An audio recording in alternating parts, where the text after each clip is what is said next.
عاملين ايه؟ وحشتوني جدا جدا. تعالوا النهارده هنعمل مع بعض طريقه الكبده الاسكندراني.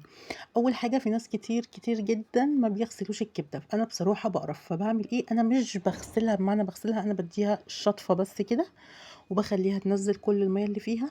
بنزل عليها بتوم وليمون وكمون وملح وشويه من الفلفل وشويه من الكزبره، واقلبها واسيبها في التتبيله دي شويه. نيجي بقى للتتبيلة أو الخلطة بتاعة الكبدة. عبارة عن إيه؟ عبارة عن شوية من التوم العادي مع شوية من التوم اللي هو العروش، اللي هو بيبقى الأخضر ده. لو متوفر عندك، مش متوفر هيبقى خلاص توم عادي. وهتحطي له شوية من الخل، بس هتكتري الخل لحد لما التوم إيه؟ يشربه. دي طريقة الكبدة الاسكندراني الصح اللي بيعملوها بتوع العربيات. بعد كده بنجيب حلة او اي حاجه استانلس او ألمونيا، ويكون فيها زيت كتير. تمام. بنسيب طبعا الزيت لحد لما يسخن خالص، وبعد كده بنزل عليه بقى بالايه؟ بالخلطه او التتبيله بتاعه الكبده. بديها كده تقلبتين في الزيت السخن. بكون محضره فلفل. انا هنا عامله قد ايه كبده؟ عامله ربع كبده. ربع الكبده ده بياخد كام قرن فلفل؟ بياخد 3 قرون. انا هنا حطيت 2، وهقول لكم القرن التاني هنعمل فيه ايه. سوري، القرن التالت. تمام. اديت برضو للفلفل تقليبه كده مع التوم في الزيت زي ما انتم شايفين كده. انا ما بخلوش يدبل خالص. تقلبتين، وبعد كده بقى بنزل عليه ايه؟ بالكبده.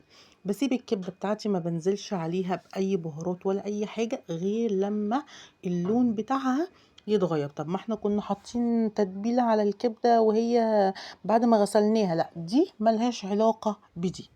بعد ما الكبده بتاعتي لونها اتغير، ببدأ بقى ان انا انزل البهارات، نفس البهارات اللي احنا حطيناها في الاول، اللي هي الفلفل، الكمون، الكزبره. وبعد كده بروح حاطه رشه ايه؟ رشه ملح. رشه الملح الاولانيه بتبقى بسيطه خالص.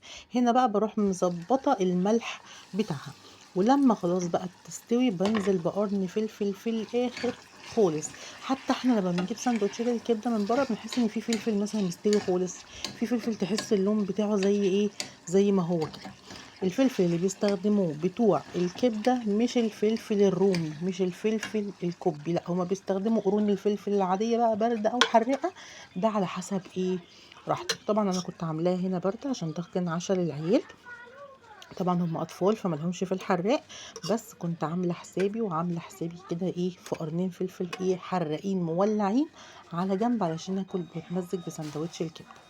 طبعا بدأت أحشي السندوتشات، وهنا بقى بصوا كنت خلصت.